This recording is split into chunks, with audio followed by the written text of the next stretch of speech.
မင်္ဂလာပါညီမနာမည်မြတ်တနာထွေးပါရှင်ညီမ sharing channel လေးကနေပြီးတော့ပြန်နေကြိုဆိုလိုက်ပါတယ်ဒီ channel လေးကနေပြီးတော့ ArcGIS နဲ့ပတ်သက်တဲ့ဘူတုတကျောင်းရာလေးတွေနဲ့ software tutorial video လေးတွေကိုအပတ်စဉ်တင်ဆက်ပေးနေတာဖြစ်တဲ့အတွက်ကြောင့်မို့လို့မိတ်ဆွေတို့အသုံးတည့်မယ်ဆိုရင် subscribe လုပ်ရသေးဘူးဆိုရင် subscribe လုပ်ထားပေးဖို့တောင်းဆိုပါသေးရှင်ဒီ channel လေးကတင်ဆက်ပေးနေတဲ့ video လေးတွေကိုလွတ်တန်းကြည့်နေဆိုရင်တော့ခေါင်းလောင်းလေးကိုပါနှိပ်ထားပေးဖို့မိနေနော်ဟုတ်ကဲ့ပါဒီတစ်ပတ်ညီမကပြောပြသွားမယ်အကြောင်းအရာလေးကတော့ညီမတို့ ArcMap ထဲမှာပေါ့နော် shape file ထဲမှာရှိနေတဲ့ features လေးတွေကို selection လုပ်တဲ့ပုံစံအမျိုးမျိုးပေါ့နော်အဲ့ဒါကိုညီမကပြောပြသွားမှာဖြစ်ပါတယ်ဗီဒီယိုလေးကိုအဆုံးထိကြည့်ပြီးလို့သဘောကျတယ်ဆိုရင်တော့ like and comment လေးလုပ်ပြီးတော့အားပေးခဲ့လို့ရပါတယ်နော်ဟုတ်ကဲ့သိချင်တာထပ်ပြီးတော့လုပ်ပြပေးစီချင်တာလေးရှိရဲဆိုလို့ရှိရင်လည်း comment မှာရေးခဲ့လို့ရပါတယ် Facebook Messenger မှာလည်းလာပြောထားလို့ရပါတယ်ရှင်ဟုတ်ကဲ့တူတူကြည့်အောင်ပါနော်ညီမတို့ရောက်နေရတော့ ArcMap ထဲမှာပေါ့နော်ပြီးတော့ကြတော့အခုညီမကဘာလုပ်မလဲဆိုတော့ညီမမြင်မှုကနေပြီးတော့ download ဆွဲထားတဲ့ shape file လေးပေါ့နော်အဲ့ဒါလေးတွေညီမခေါ်တင်ပါမယ်အဲ့တော့မြင်မှုထဲကဒါလေးပေါ့နော်ဒါကတော့ညီမတို့ဒီမြန်မာနိုင်ငံမှာရှိတဲ့ township boundary တွေကိုဆွဲထားတဲ့ shape file လေးပေါ့နော်အဲ့ဟာလေးခေါ်တင်မယ်ပြီးလို့ရှိရင်ညီမကဒါကအထက်မြန်မာပြည်မှာရှိနေတဲ့ကျောင်းတွေပေါ့အဲ့ဒါတွေကိုခေါ်တင်လိုက်မယ်ပေါ့နော်ဒီ layer လေးနှစ်ခုကိုညီမခေါ်တင်လိုက်ပါမယ်ပြီးလို့ရှိရင်ရေဦးဆုံးညီမလုပ်ပြချင်တာကတော့ညီမတို့ select by attribute ပေါ့နော် attribute နဲ့ဒီညီမတို့ selection လုပ်တဲ့ပုံစံလေးပေါ့နော်အဲ့တော့ကြာညီမဒီ format setter school လေးကိုညီမခဏပိတ်ထားလိုက်အောင်မယ်အဲ့တော့ညီမဒီ polygon ပေါ့နော်ဒီမှာအခုညီမကဘယ်နာလေးကိုလုပ်ပြချင်တာလဲဆိုတော့ရခိုင်ပေါ့နော်ရခိုင်ပြည်နယ်ပေါ့ရခိုင်ပြည်နယ်လေးကိုညီမက selection လုပ်ချင်တာပေါ့ selection လုပ်ချင်တော့ကြတော့ဒီနားမှာပေါ့နော်ရခိုင်ပြည်နယ်ရှိရဲ့အဲ့ဒါညီမတို့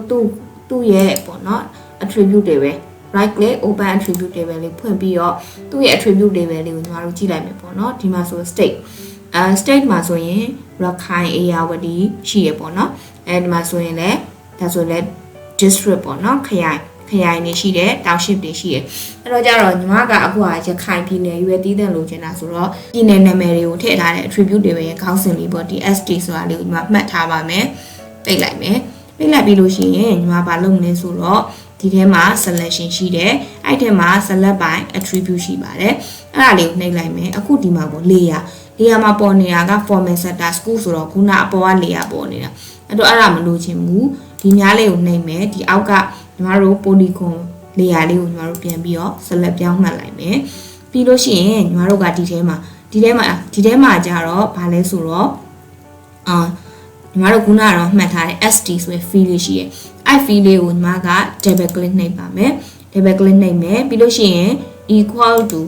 လေးနှိပ်မယ်ပြီးလို့ရှိရင်ညီမရိုက်ထည့်လေရတယ်ပေါ့နော်ဒါပေမဲ့ညီမရိုက်မထည့်ဘူး get unique value လေးကိုခေါ်လိုက်မယ်ခေါ်လိုက်ပြီးလို့ရှိရင်ညီမကရခိုင်ကိုရှာလိုက်မယ်ပေါ့နော်ဒီမှာရခိုင်ရှိရဲ့သူ့ကိုနှိပ်လိုက်မယ်နှစ်ချက်နှိပ်လိုက်ရင်ရောက်လာပြီပေါ့နော်ဒါဆိုရင် state equal ရခိုင်ပေါ့နော်အဲ့တော့ရခိုင်ဆိုရဲ state ရှိတဲ့ဟာလေးကို select မှတ်ပေးပါလို့ပြောလိုက်တာပေါ့နော်ပြောလိုက်တာအဲ့တော့ကြတော့ညီမတို့ apply နှိပ်လိုက်မယ်ပြီးလို့ရှိရင် okay ပေါ့ဒါဆိုလို့ရှိရင်ဒါရခိုင်ပြည်နယ်ရှိသမျှ polygon အားလုံးကို selection မှတ်ပြီးသွားပါပြီအဲ့တော့ကြတော့သူ့ကိုညီမတို့ export ထုတ်ပါမယ်အဲ့တော့ကြတော့သူ့ကိုညီမတို့ right click နှိပ်မယ်ပြီးလို့ရှိရင်ဒီကနေပြီးတော့မှ data ပြီးလို့ရှိရင် export data ဆိုပြီးတော့ကိုစေ့ကျင်တဲ့နေရာလေးကိုတွားပြီးတော့ folder လေးရွေးပေးမယ်ပေါ့နော်အခုကတော့ညီမဘယ်ထဲမှာစေထားလဲဆိုရင်ညီမရဲ့ဒီထဲက ArcMap training တွေက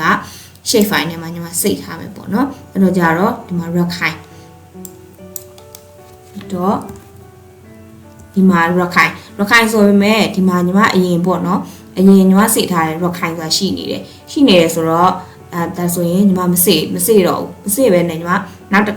ခုထပ်လုပ်ပြပါမယ် cancel လိုက်မယ်နော်အခုဒီမှာရခိုင်ကို select လုပ်ထားတယ်ပေါ့နော်အဲ့ဒီအပြင်ကိုညီမကရခိုင်အပြင်ပေါ့ရခိုင်အပြင်ကိုညီမကဘာကိုထပ်ပြီးတော့စေ့ကျင်သေးတယ်ဆိုတော့ညီမကချင်းပြည်နယ်ကိုထပ်ပြီးတော့စေ့ကျင်သေးတယ်ရခိုင်ကိုလည်းစေ့ကျင်တယ်ပေါ့နော်ချင်းပြည်နယ်ကိုလည်းစေ့ကျင်တယ်အဲ့ဒါဆိုရင်အခုလို select လုပ်ရသားလေးနဲ့မှာညီမတို့ selection select by attribute ထပ်ပြောလို့ရပါတယ်ပြီးလို့ရှိရင်ဒီမှာဘာလုပ်မလဲဆိုတော့ create a new selection အစားညီမတို့ကအ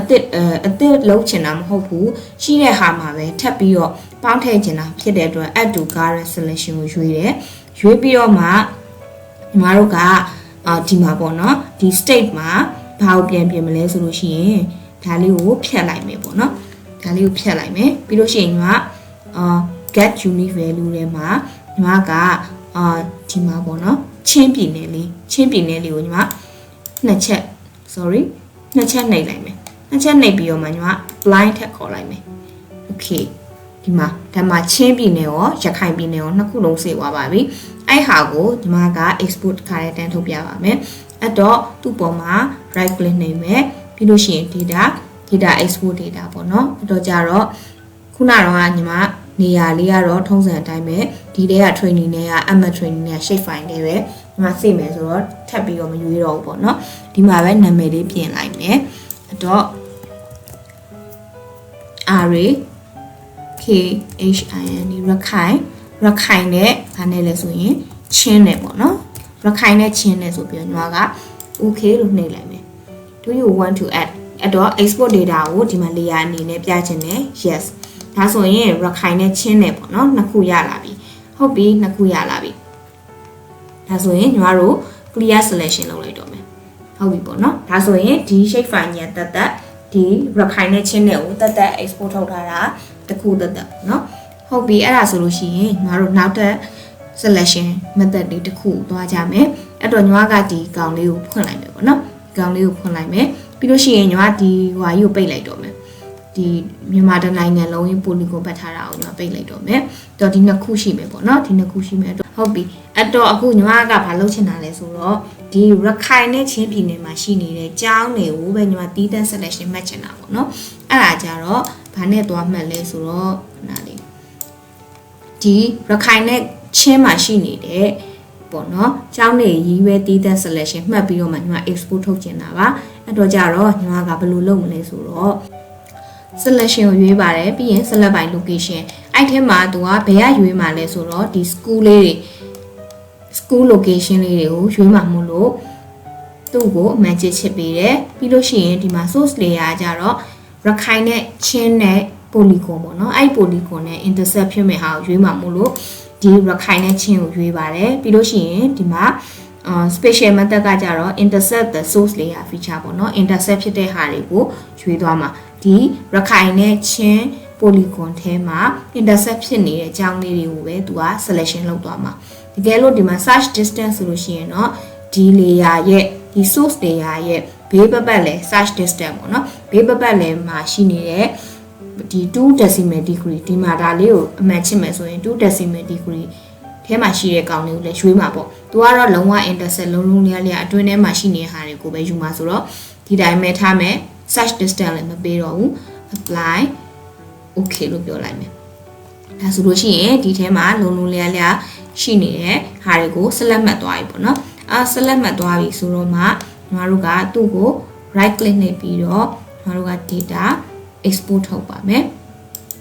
export ဟုတ်ပြီအဲ့တော့ကြတော့ဒီမှာညီမတို့က schools in နေရာပြောင်းချင်ဒီမှာဒီ folder လေးကို browse လေးကိုနှိပ်ပြီးပြောင်းပေါ့နော်မပြောင်းဒီနေရာပဲမှန်နေဆိုရင်တော့နာမည်လေးပြောင်းမယ်ဒါလဲဆိုတော့ schools ချင်းနဲ့ရခိုင်ပေါ့နော် ArcGIS ရခိုင်ချင်းပေါ့အဲ့တော့ okay လိုက်မယ် yes ဒါဆိုလို့ရှိရင်ဒါလေးကိုပိတ်လိုက်မယ်ဒါဆိုရင်ဒီမှာပေါ့နော်ဒါဆိုချင်းပြည်နယ်နဲ့ရခိုင်ပြည်နယ်မှာရှိနေတဲ့ကျောင်းလေးတွေလည်းရပြီချင်းပြည်နယ်နဲ့ရခိုင်ပြည်နယ်ရဲ့ polygon လေးလည်းရပြီပေါ့နော်ဒါဆိုလို့ရှိရင်တော့ညီမတို့ selection လေးလည်းနှစ်ခုပေါ့အဲ့နှစ်ခုတော့ပြီးသွားပြီနောက်ဆုံးတစ်ခုကိုဆက်ပြီးပြောပါမယ်အဲ့တော့ဒါလေးတွေကိုညီမပိတ်ထားလိုက်မယ်ဒီကောင်ပြန်ဖွင့်မယ်ပေါ့နော်ဒီကောင်ပြန်ဖွင့်မယ်အဲ့တော့ကြတော့ဒီတစ်ခါကြတော့ညီမကဘာလုပ်မှလဲဆိုတော့ညီမသူ့ကိုညီမ label တက်လိုက်မယ်ပေါ့နော်သူ့ကိုညီမ right click နှိပ်ပြီးတော့ properties ထဲမှာ label တက်လိုက်မယ် label ကိုညီမဟုတ်တယ် state နဲ့ပဲတက်လိုက်မယ်ဒါလေးမှတ်ပြီးတော့ပေါ့နော် apply okay ဒါဆိုရင်ဒီမှာပေါ်လာပြီပေါ့နော်ပေါ်လာပြီဒါဆို ဘယ်ပြည်နယ်တွေလဲမွန်ပြည်နယ်တွေလားချင်းပြည်နယ်တွေလားပေါ်လာပြီညီမကတော့ညီမနဲ့ရင်းနှီးဆုံးဒီနားလေးပဲပေါ့နော်ဒီနေပြီးတော့လေးကိုညီမနောက်ထပ် graphic နဲ့ပေါ့နော်ညီမ select မှတ်ပြပါမယ်အဲ့တော့ကြတော့ selection မှာကြည့်လိုက်လို့ရှိရင်ဒီမှာ select by graphic ဆိုတာလေးကမှိန်နေပေါ့နော်မှိန်နေဆိုတာကသူကဘာလို့မှိန်နေရလဲဆိုတော့ဒီထဲမှာပေါ့နော် layer တွေပဲရှိသေးတယ် graphic တစ်ခုမှမရှိသေးဘူးအဲ့တော့ကြတော့ဒီကောင်လေးကမှိန်နေတာလေအဲ့တော့ညီမတို့အရင်ဆုံး graphic တစ်ခုဖန်နေရမှာပေါ့နော်အဲ့တော့ကြတော့ညီမတို့က right click နှိပ်ပြီးတော့ draw ဆိုတဲ့ဒီ toolbar လေးပေါ့အဲ့ဒါလေးခေါ်လိုက်မယ်ဆိုတော့ဒီကောင်ကဒီထဲရောက်နေ drawing toolbar လေးရအဲ့တော့သူ့ကိုညီမဒီနားလေးရွှေ့ထားလိုက်မယ်နော်အဲ့တော့ညီမကဘာလုပ်ချင်တာလဲဆိုတော့ဒီမှာပေါ့နော်ဒီမှာ rectangle လဲဆွဲလို့ရတယ် polygon လဲဆွဲလို့ရတယ် circle လဲဆွဲလို့ရတယ်ပေါ့နော်အဲ့တော့ကြတော့ညီမဘာဆွဲလိုက်မလဲဆိုတော့ညီမ polygon လေးပဲဆွဲလိုက်မယ် line လဲဆွဲလို့ရတယ်သူကဘာဖြစ်မှာလဲဆိုတော့ဆွဲပြမယ်နော် polygon လေးပဲဆွဲကြည့်လိုက်မယ်ပြီးတော့ကြတော့ဒီမှာနေပြီးတော့ရှိရပေါ့နော်ဒီနေပြီးတော့ရှိသမျှဟာအကုန်လုံးညီမမှတ်ချင်တာပေါ့မှတ်ချင်တာဆိုတော့ကြတော့ညီမကအကုန်လုံးဖြတ်ဆွဲလိုက်မယ်ရှိသမျှပေါ့နော်ဟာတွေကိုဖြတ်ပြီးတော့ညီမဆွဲလိုက်မယ်နှစ်ချက်နှိပ်လိုက်မယ်ဟုတ်ပြီနော်ဒါသူ့နဲ့ထိနေတဲ့ဟာတွေအကုန်လုံးပေါ့နော်ပြီးတော့သူ့ထဲဝင်နေတဲ့ဟာတွေအကုန်လုံးပေါ့အဲ့ဒါတွေကို select ဖြစ်မှာပေါ့အဲ့တော့အခုဒီမှာဆွဲပြီးသွားပြီပေါ့နော်ဆွဲပြီးသွားပြီဆိုတော့ခဏလေး clear လုပ်လိုက်အောင်မယ်ဒါနဲ့ clear လုပ်လို့မရဘူးနော်အပြင်မှာတစ်ချက်နှိပ်လိုက်မယ်ဒီမှာ select လုပ်မထားဘူးပေါ့ဒီမှာ graphic တစ်ခုဆွဲထားတယ်အဲ့တော့ဒီမှာကြည့်ကြအောင် selection မှာ select by graphic မရှိဘူးเนาะမရှိဘူး तू ကဘယ်တော့မှရှိမှာလဲဆိုတော့သူ့ကို select လုပ်ထားမှရှိမှာဘာလို့လဲဆိုတော့ graphic တွေအများကြီးဆွဲထားလို့ရှိရင် तू ဘယ်ဟာကို select လုပ်ရမှန်းမသိမှာမို့လို့အဲ့တော့ကြတော့ဒါလေးကို select လုပ်ပြီးတော့မှညီမ select ရောဒီမှာလင်းလာပါပြီအဲ့တော့ကြတော့ select by graphic လေးကိုညီမနှိပ်ကြည့်ပါမယ်အဲ့ဒါဆိုရင် तू ကဘာတွေကိုဆွဲသွားလဲဒီမှာသူ့ထဲမှာရှိနေတဲ့ဟာတွေသူ့နဲ့ထိနေတဲ့ဟာတွေဒီမှာသူ့ဒီ polygon လေးနဲ့ထိနေတဲ့ဟာတွေဒီ polygon လေးရဲ့အတွင်းမှာရှိနေတဲ့ polygon တွေအကုန်လုံးကိုသူက selection မှတ်သွားပြီပေါ့နော်ဒါကတော့ select by graphic ပါပြီးလို့ရှိရင်ဒါလေးဒီလိုမျိုးမှတ်ပြီးသွားပြီဆိုရင်ကိုတခြားကိုလုပ်ချင်တဲ့ခုနလိုမျိုး export ထုတ်တာမျိုးပြန်လုပ်လို့ရတယ်ပေါ့နော် right click data export သူကဒီပေါ့နော် layer ကိုဘာမှအနှောက်အယှက်ပေးရမှာသူ့ဘာသာသူ graphic အနေနဲ့ပဲနေတာပေါ့နော်ဒီမှာမှညီမတို့က mpt ဆိုပြီးတော့ညီမတို့ export ထုတ်လိုက်လို့ရပါတယ် okay yes ဒါဆိုလို့ရှိရင်ရပြီအဲ့တော့ကြတော့ဒါအဲ့တော့မှညီမတို့ clear selection လုပ်လိုက်မယ် clear selection လုပ်လိုက်မယ်ပြီးလို့ရှိရင်ဒီ graphic မလို့တော့ဆိုရင်ညီမတို့ select နှိပ်ပြီးတော့ delete နှိပ်ပြလိုက်လို့ရပါတယ်အဲ့တော့ညီမတို့နေပြီးတော့လည်းရပြီပေါ့နော်အဲ့တော့ school in ရခိုင်ကချင်နဲ့ကချင်မှာရှိရဲ့ကျောင်းနေလည်းရပြီညီမတို့လုပ်လိုက်တာဒါတွေကိုညီမပိတ်လိုက်မယ်ပြီးရင်ရခိုင်နဲ့ကချင်မှာရှိနေတဲ့မြို့နယ် boundary တွေလည်းရပြီပေါ့နော်အဲဆိုလို့ရှိရင်ညီမဒီနေ့ပြောပြခဲ့တဲ့ selection method 3ခုပေါ့နော်ဒီမှာပါselect by attribute တွေနဲ့ဘယ်လိုမျိုးသုံးကြလဲပေါ့နော်လို့ရှိရင် select by location ပေါ့နေရာတွေနဲ့နေရာတစ်ခုနဲ့ intersect ဖြစ်တဲ့ပုံစံမျိုးနဲ့ပေါ့နော် location နဲ့ရှားတဲ့နည်းရဲ့နောက်ပြီးတော့ကြတော့ညီမတို့ graphic တခုဆွဲပြီးတော့မှအဲ့ graphic နဲ့ထပ်နေတဲ့ဟာအဲ့ graphic နဲ့ထိနေတဲ့ features တွေကို selection လုပ်တဲ့နည်းပေါ့နော်ဒီသုံးနည်းညီမပြပြခဲ့တာဖြစ်ပါတယ်အားလုံးပဲအဆုံးထိကြည့်ရှုပေးရတဲ့အတွက်ကျေးဇူးအများကြီးတင်ပါတယ်ရှင်နောက်တစ်ပတ်ကျရင်လည်းအသုံးတည့်မဲ့ဗီဒီယိုလေးနဲ့အတူတူပြန်လာခဲ့ပါအောင်မယ်အားလုံးပဲကျန်းမာပေးကြပါစေဘိုင်မယ်ပါရှင်